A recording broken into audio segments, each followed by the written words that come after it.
Hello and welcome to another edition of Family Matters. I'm Oswald Sawh, your host, and you are listening to your radio 102.9. Um, Family Matters is brought to you by MAPS Manor Parts Solution, and we are extremely happy to have with us today Penny Byer, which I think a lot of people know. Now, Penny, and actually, as I was just talking to her before we started, um, Penny's been here since 1978, 43 years.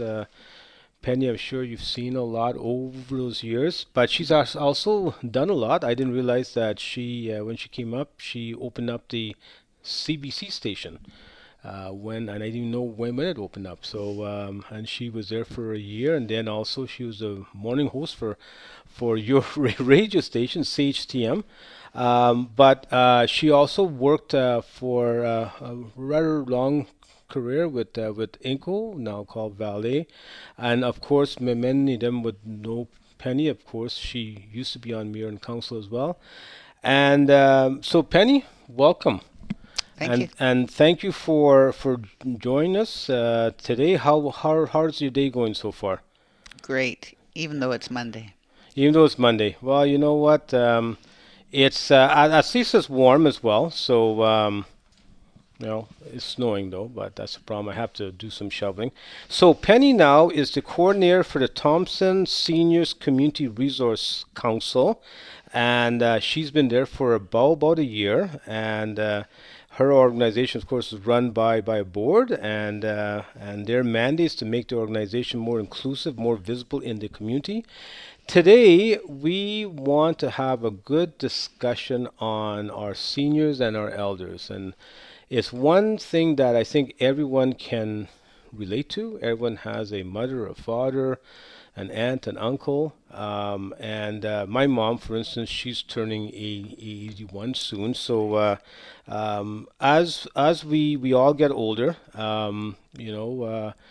our needs change. So, first of all, Penny, can you give me a bit of a summary as to exactly what the Thompson Seniors Community Resource Council does? Sure. It's actually been around for 25 years, and a lot of people won't know that.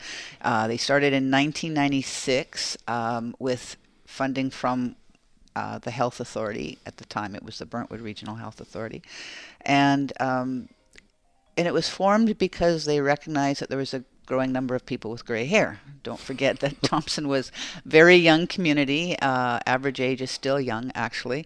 But the number of seniors, elders has grown considerably. So when they formed, the focus was really on social events for Okay. people of that age. So Yeah. they successfully ran things like congregate meals, Okay. penny bingos, crafts. They also did some, and other workshops and things. They also did some fundraising. You probably had seen them at Nickel Days. They had the Child Find booth. All right. And then, Yes. of course, sold tickets. Yeah. Fabulous cookbook, which we Yeah. still have some for sale, Yeah. that they sold as a fundraiser, Mm. and an annual bus trip. Okay. And all of that was kind of pre-COVID. Mm-hmm. Things changed Yeah. after COVID hit, of course. At first, everything kind of ground to a halt because people were caught Yeah. by surprise. They didn't know what to Deer in do. headlight look, right? Yeah. Yeah. But then some needs that had already been identified were really, what's the right way to describe it? They just became much more apparent, Mm-hmm. right, Mm-hmm. with COVID. And one of those needs, well, there was communication was a big need Yeah. to fill that. Some kind of social interaction, food security, especially for the seniors and elders who are on low income and have mobility issues. Mm-hmm. So these things were all coming to light, and so we decided we would start addressing some of those things. So we initiated a monthly newsletter Right. almost right off the bat. Um, we occasionally make phone calls. When you phone a senior, though, you have to be prepared to spend at least an hour on the phone Yeah. because they're, in some cases, just starving for human interaction, right? So Yes. they need somebody to talk to. So we do that. We also prepared a resource guide with phone numbers and contact information designed for seniors. I should have brought a copy to show it to you. It's called the Connections Book, and the nice thing about it is Star Beardy translated the headings and things into Cree for Cree, us, okay. so that try and make sure people know that it's a book for all. And oh yeah, we also started iPad training for free. This was through a grant, of course. So for seniors, they get Mm-hmm. iPad training. They get an iPad to use during the course of the training period, and the instructor has one so that the senior can learn by doing it, Right. watching and doing, rather than having somebody leaning over them, Oh, pushing yes. buttons for Yeah. them, you know. And that's the best way to learn, right? Yeah. So yeah, and there's some the big thing right now, one of the things that takes up a lot of time and that people know about is our food security program, our hamper program. Right. It was started a year ago through a COVID relief fund from Community Foundations of Canada, paid through the Thompson Community Foundation. And that provided weekly hampers to 10 people. Money ran out around the end of March. And we were thinking at the time that wintertime was the only time you need food security, but No. that's not the case, of course. Right. So we were busy seeking other grants. We did have an organization step forward and help us out, which took us through to the end of the summer. But one of the really incredible things is one of our community people who doesn't really want to be named, but everybody knows who she is. Mm.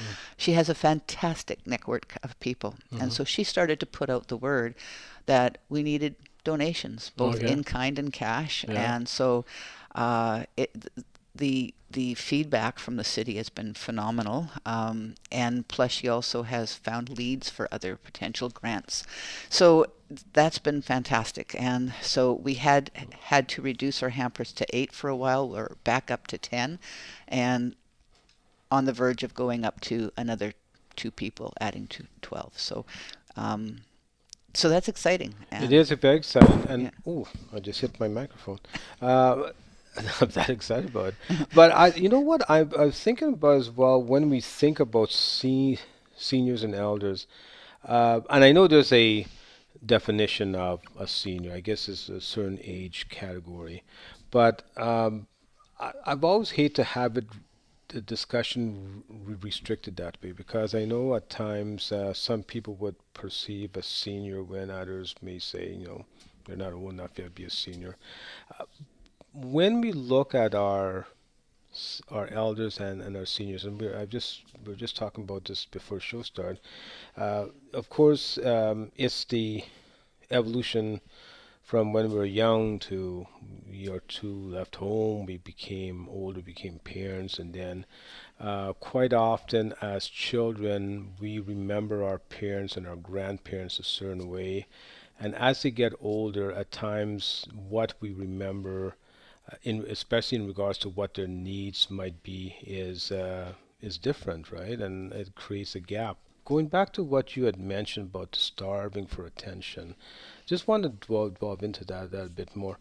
What's the main challenge that the seniors are facing when it comes to that area? I think what probably exacerbated the situation was COVID. Hmm. Because the seniors can't get out as much, and for a while they couldn't even have people come in, Right, right? right. So that really put a lot of pressure on. Um, just the opportunity to be able to talk to people, the Hmm. opportunity to get out into a mall and see other people, Right, the chance to be out on the sidewalk and feel the wind in your hair, right. things like this. We take it all for granted. We think, oh, mom and dad, grandma and grandpa, they're nice and comfortable in their home or their apartment, whatever, and they're warm, Yes, yes. but it's so much more than that. It's not just, oh, I phoned mom today and yeah, everything's good, and hang up the phone. Yeah, That's not it. yeah. It's really listening to them. Right. Uh, it's listening to their memories, because their memories of your childhood are not the same as your memories of your childhood, Right, right? right. And so quite often the parents or the grandparents might have things they need to say and don't know how to start it because the phone calls or the visits are always so short or Short, always yes. pointed in one direction, right? Yeah, So just the chance to be able to talk. Talk about when they were kids. yeah, Talk about their fears. I mean, this generation from about, I guess, basically my generation, mm, we've seen more change in our lifetime than any other generation ever has. right. We've gone from having party lines on our telephones Hmm. to being able to communicate with one of Right, these, right. right? Cell phone, yep. And not all your seniors are comfortable with that change. Hmm. They're actually afraid of the change. It Hmm. makes them nervous. So, some people say, oh, well, you could always FaceTime with your kids. Yeah, You could yeah, if you felt comfortable with the technology. I know my mom never felt comfortable with the technology. right. I tried, and she just was never comfortable. So technology is not always the answer. It's, I've been saying ever since I got into communications, which is further back than 1978, Yeah, that nothing will ever face or replace face-to-face communications. no, Nothing will ever replace that. So unless you can get face-to-face with somebody you love, your mother, father, aunt, uncle, grandparents, it doesn't matter what, and have them have a chance to see your face too, hmm, that speaks volumes. it does. And you know what? It also speaks towards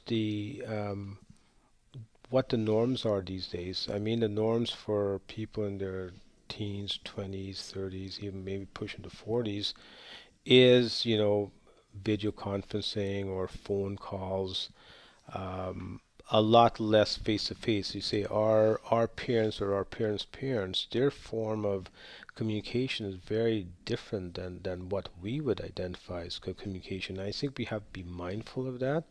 And I do understand that, we are in a society where we have less time on our hand. At least we perceive we have less time on our hand. We're always in a rush. We kind of put things in time slots, right? And you put your parents in a time slot, your grandparents in a time slot, saying, "Okay, I'm going to go see her, phone her for a half an hour, so on." But what you're saying is that you have to put yourself in their shoes a bit and think about what is their idea of communication and talking to their loved ones. Mm, You know, but exactly. yeah. Yeah. Do you find up north, and when we're talking about seniors, and we understand about the whole challenges with COVID, and that definitely has put a lot of pressures. What are some other challenges you're seeing with our seniors these days, aside from the isolation? Okay. Well, transportation and mobility is a big thing. Mm-hmm. Um, More so in the outlying communities than Okay. here. I mean, at least in Thompson, you do have cabs and you do have handyman cabs Right. if you need them. Mm-hmm. You do have a bus service if you're able to take that. If you're out in one of the communities, though, you have a lot further distance to travel to get to the store or the nursing station or wherever you're headed. Mm-hmm. And yes, you might have family who can drive you, but you might not. Right. Not every community has a cab service, and Yeah. if they do, it's maybe not necessarily available when you need it. Right. And so, quite often, you'll see the elderly people trying to walk great Right. distances, Yes. and their joints are sore, Yeah. and their breathing is not as good as it used to be, Mm-hmm. and they don't have the body mass, usually the fat, to keep them warm. Oh yeah. So, so transportation and mobility is a big issue. How do we address that? Within the realm, I guess, the mandate of our organization, we do focus on the city, but what we can do is advocate, Mm-hmm. and we've done some. There's lots more to do, but we can advocate. Another, I would say, issue is food security. Mm-hmm. So, I mean, the little bit we're doing now. I mean, what we're doing is wonderful, but it's only for 10 people. Yeah. There's roughly 2,500 people in the city of Thompson that would qualify to be called as seniors. Right. It's hard to gauge how many of those are in a situation of not being secure in their food supply, but I would say it's at least 10 times more than what we're able to That deliver high, at eh? this Ten point. times. Yeah. Wow. And then when you go out to the neighboring communities, depending on which community, it can even be greater. Great. But I think the other thing, and sometimes we don't like to talk about it, uh, but I will. It's it's abuse, Yeah. and Elder abuse. Yes. it's not hitting people necessarily. It's saying, "Mom, I need $500 for something. I'll pay you back when I get my check, right?" Yeah. With no intention of ever paying that mother or grandmother back. It's saying, "Oh, you've got the money. You don't need it. Give it to me." Or, "If you want to stay in my house, you'll give me your social insurance or whatever when it comes in." There's a lot of financial abuse going on, of seniors and elders, and they're afraid to speak up because they don't want to lose connection with their family, Hmm. regardless of how uncomfortable it is. They're used to it, and they love their family. And it's embarrassing to be able to have to say these things. And where do you go for help anyways, right? And Penny, we're going to expand on that a bit because I think we do need to discuss that. Just real quick to remind everyone, you are listening to Family Matters on your radio station, 102.9, and we are talking to Penny Byer, the coordinator for the Thompson Seniors Community Resource Council, and we are talking about elders and seniors, but more specifically, right now we are starting to go into one area that, and as Penny mentioned, it's an uncomfortable area to talk about, but we need to talk about is elder abuse. And Penny, just before the break, you were touching on the financial abuse. So please continue on in regards to how much of a problem that is you feel. It's a problem that some seniors and elders have to make a decision as to whether they buy their medication, pay their rent, or buy something to eat that Oh, month. That's how bad it gets. yeah, Um, it they might go to the store and buy some food, but all of a sudden the children or the grandchildren come in and clean out the cupboards and the fridge because they want it at their house. Things like this. It happens. And the elders and the seniors don't speak up. Like I said before, it's embarrassing. hmm, What do you? They don't want to lose contact with their family because they love them, hmm. regardless of whatever uh, how they're being taken advantage of. And what kind of help is there, anyways? We do have elder abuse support lines. We do have that, um, but we don't have any type of intervention or any place. There's no safe home for an elder to go to or a No, senior there's to not. go to if Yeah, they're in trouble. right. So these are all things that we need to work on. You know, uh, it's a sad thing to have to talk about, and I would even go as far as saying that at times I don't. I wonder if at times some kids don't realize by asking grandma and grandpa or their mom and dad for some extra cash to tide them over. And if that parents and if that kid says you're fine, right? You know, you're okay. I would venture to think that a lot of parents and a lot of grandparents would not tell their kid if by lending them this money or giving them this money, it's really cutting into their own ability um, to buy food or buy drugs or whatever medication. Yeah. Is that the case? You think that they're not divulge that to their kids? They would I know feel, I wouldn't. yeah, no, eh? If I had a child in need Yeah, and they needed that, I wouldn't tell them that, oh, you know, I'm not going to be able to pay my whatever right. this month, you know.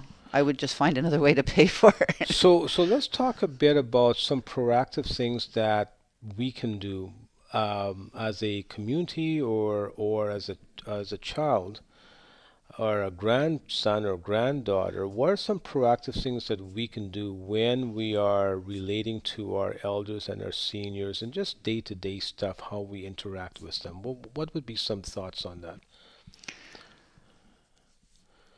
I think one of the first things is when you go to visit or phone a parent or a grandparent, even if you do need to ask for help. And I Hmm. mean, we all need to, our kids all need help, and of course we're going to help them. I'm not saying we shouldn't do that. But don't start off by saying, I need some money, can you help me? Yeah. Right? Yeah. Hmm. Maybe go in with an attitude of gratitude, Yeah. and let the senior or the elder know that they are appreciated for who they are and what they've done over the years. Let them know that you do have a request, and if it's going to create a financial burden, please don't feel you have to help me out, Hmm. right? But I think it's the expectation that grandparents and especially and parents are afraid that they're going to lose contact with their or connections with their grandchildren if Yeah. they don't help.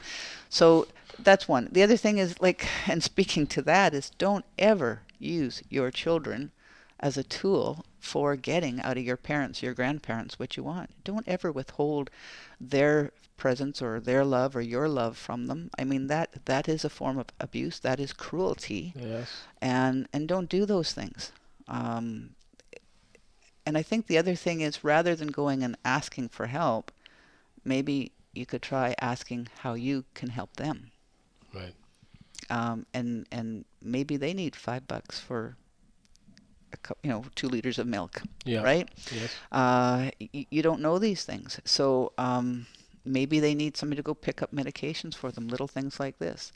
So And I think it's important to state that when it comes to the poverty, increasingly, we are seeing more and more elders and seniors fall below that poverty line, and it's a trend. If anything, is increasing, mhm, right? So you're right. We have to be mindful of the needs, if the needs for them, and we're not talking about making sure they have enough resources to go play, go to some trip or go out and play bingo or something. We're talking about basic necessities of life, whether yeah, it's food, make sure that they can afford their prescription. The emotional health is so important, and I want to remind everyone, I'm sure everyone knows that emotionally, if a person is not is unhealthy emotionally, if they are not getting enough communication with their children or grandchildren, that has a detrimental effect on their physical health as well. That starts to deteriorate their physical health if their emotional health is not being satisfied. So, but sorry, Penny, continue. So, any other things that our viewers can do when it comes to helping out our seniors and elders? yes. This is if you know of a senior or an elder that you think is being abused, Hmm. uh, avoid saying, "I think you're in trouble. You need help," or anything like that. Um, that just strips the person of their dignity Oh yeah, right off the bat. yeah. But maybe just say, if you are, in an uncomfortable situation ever, and if there's anything, that I can help with, let me know. Or if you need somebody to talk to, let me know. Um, but don't ever say, I think you're being abused, or Yeah. whatever. That's not comfortable for the No. senior at all. Yeah. It puts them in the situation of having to defend their family, whom they love, and of course, blood's always thicker than water, so of course they're going to defend their family. Hmm. And then B, it's going to make them try to hide the situation even more. They'll Oh, be more okay. careful, Yeah. and then the situation can escalate and get worse. So um, there are support lines. Um, And tell us what that line is. I forgot to bring it with me. That's okay. We'll edit that part and we'll put it there.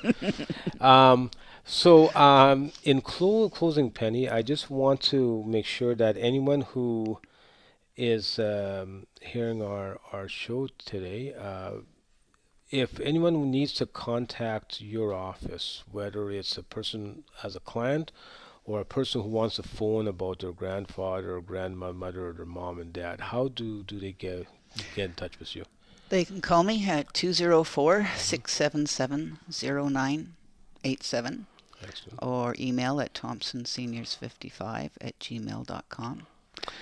and you would be able to advise them, just as you were just finishing talking about elder abuse or any questions that they may have. You'd be able to hook them up with those resources. I can connect them to the right resources. Yeah. So you've been listening to Family Matters, and we've had Penny Byer, who's the coordinator for the Thompson Seniors Community Resource Council. I always figured that was a long name. We will be bringing her back again next our next show to talk about to dive into more when it comes to seniors, some of the gaps that we feel that needs to be addressed, and perhaps some of the ways that we can address those gaps. So thank you for listening to our show, and I hope you have a great day. That good?